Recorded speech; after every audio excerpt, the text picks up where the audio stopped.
Evet değerli Medya Haber izleyicileri, İngiltere'nin başkenti Londra'dan yeniden özel bir programla karşınızdayız. Bugünkü konuğumuz Matt Nathan, Öcalan'a Özgürlük Kampanyası Direktörü, aynı zamanda İşçi Partili Islington Belediyesi Meclis Üyesi. Bildiğiniz gibi Şubat ayındayız.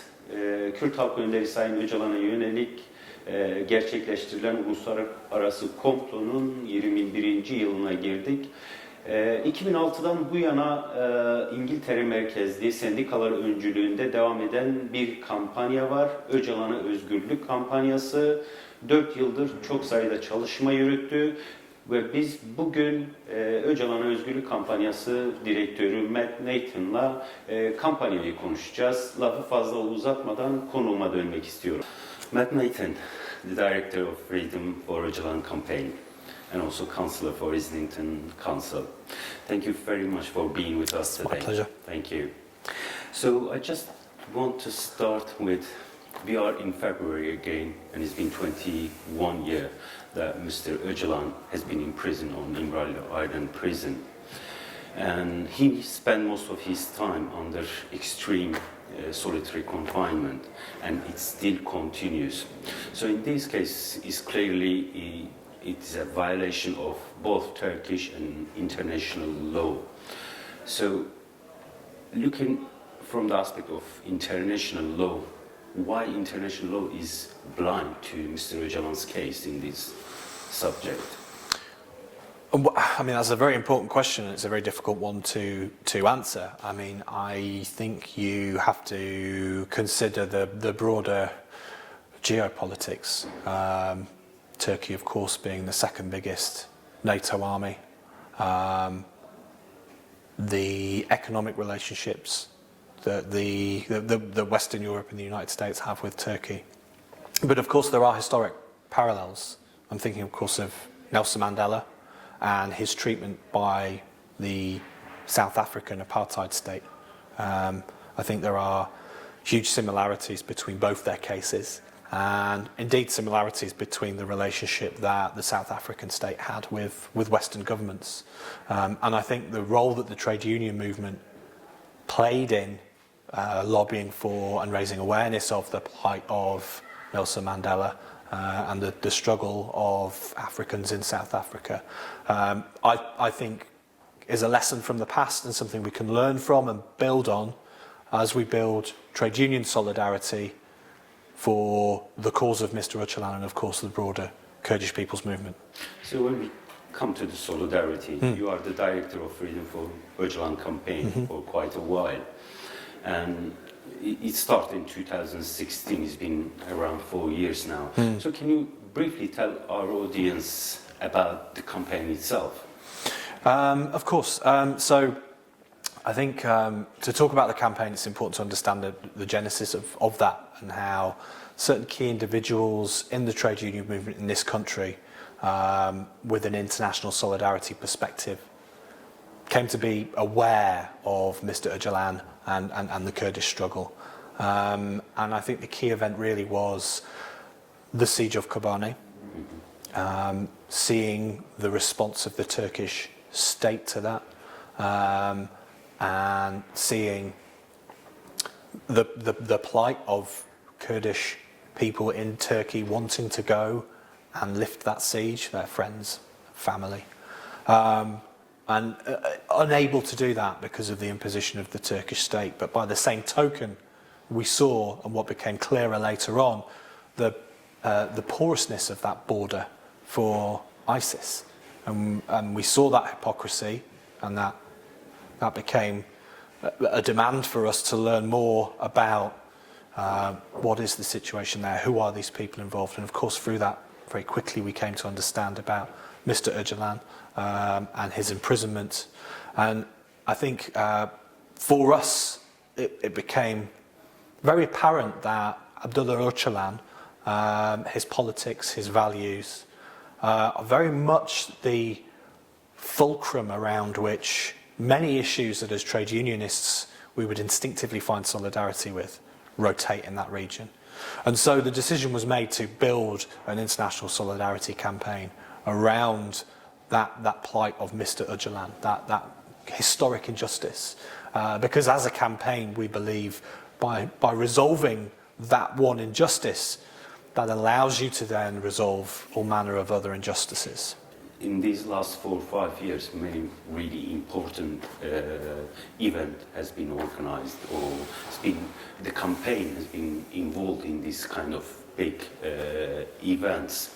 And what kind of effect does it have on the situation, let's say, being the main topic in Durham Minor Festival or Topado Festival, all these big trade union movements like you see embracing the campaign. So what kind of effect do you think it has on the situation of Mr. Öcalan?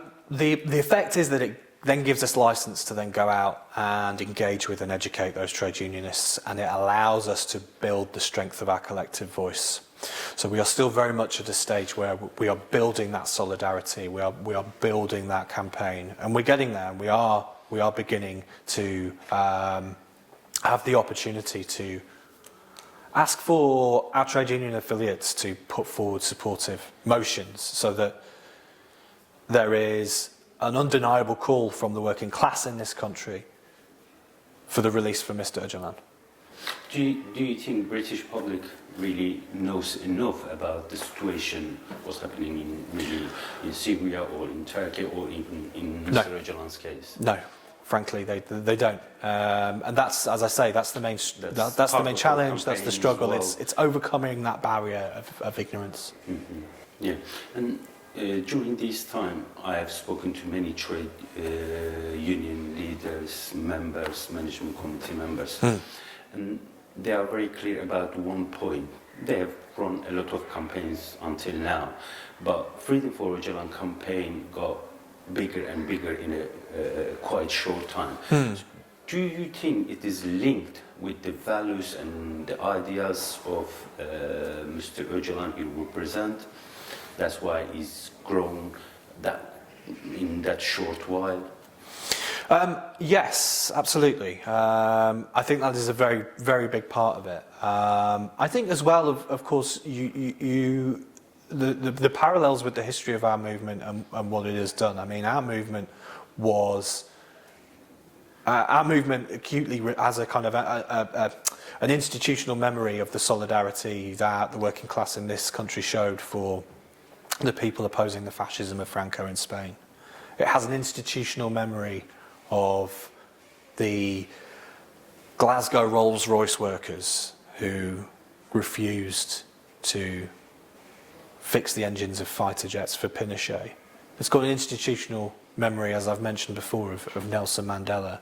And I think there are parallels with all of these things, with the ideas of Mr. Öcalan and the Kurdish people's struggle. So it's about, in a sense, reminding people of their own history and the importance of that, and how that relates to the history of the Kurdish people.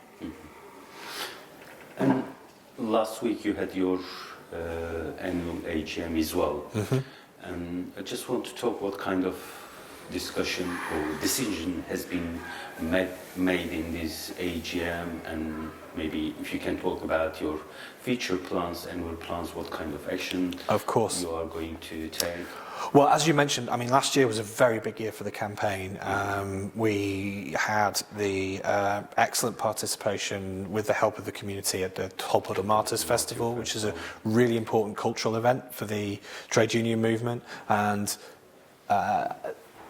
seeing that solidarity and enthusiasm for our campaign from the trade union movement was absolutely wonderful. It was transformative. And then, of course, just a couple of months later, we had the TUC Solidarity Action. And from that, we had senior leadership of a number of trade unions coming and speaking to us and wanting to be photographed next to the image of Mr. Öcalan. So last year was really about kind of taking these really big, bold leaps forward. I think in some ways this year is going to be much more about how we take that energy and we really then bed that down into the trade union movement. So the thing we talked about in our AGM, and it was a very, very productive meeting. We had a number of very experienced trade unionists in the kind of the realm of international solidarity, and there's a real strong appetite now to knit the work that we do as a campaign and the trade union movement and the Kurdish community much closer together. We want to see a lot more collaboration. We are also looking at how we haven't, as I've said, nearly all the national trade unions are now affiliated at that top national level. But what we really want to build on is that credibility and that legitimacy right the way down to the grassroots. So the plan for the coming months will be, in some ways, less glamorous than what we did last year, but I think absolutely as vital, because it'll be me going out and speaking to hundreds, hopefully thousands of trade unionists all around this country and other countries, and really building on what we did last year, cementing that down, hopefully capturing a handful of the remaining trade unions that are yet to affiliate, but from the affiliates we already have, deepening that relationship right the way down to the branch level. And also an important decision that we made as well is that now as a campaign we are going to accept affiliation from individuals as well. And I think not just a trade union, as an individual. It's very important to understand we remain a trade union campaign. And the trade unions will be they will be the leadership, but we want to open things up and we want much more people involved, and we're building the structures to be able to accommodate that. Like people from different parts of society, can be academic or anybody can be part of the campaign as anybody. Well, that is a good step as well.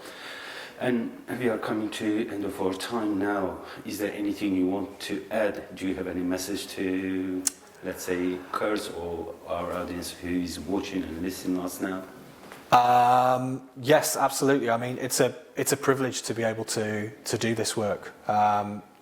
We are at a crossroads in the trade union movement in this country, and I think actually progressive solidarity movements across the world are feeling under attack. We're seeing this rise in insular nationalism, and those of us who are fighting for and participating in a struggle for a better future, I think we all have to build closer links with one another.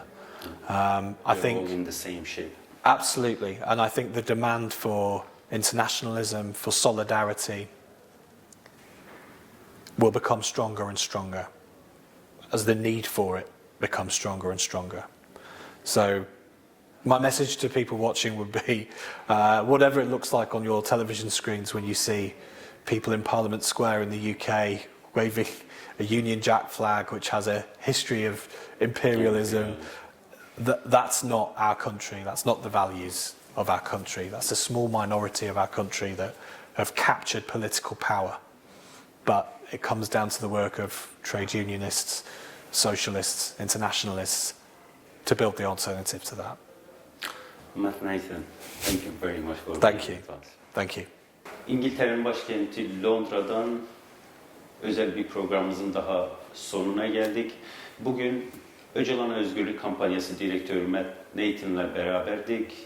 Kampanyayı konuştuk, tecriti konuştuk ve buradaki dayanışmayı konuştuk. Bir dahaki programda yeni bir konukla görüşmek üzere. Hoşça kalın.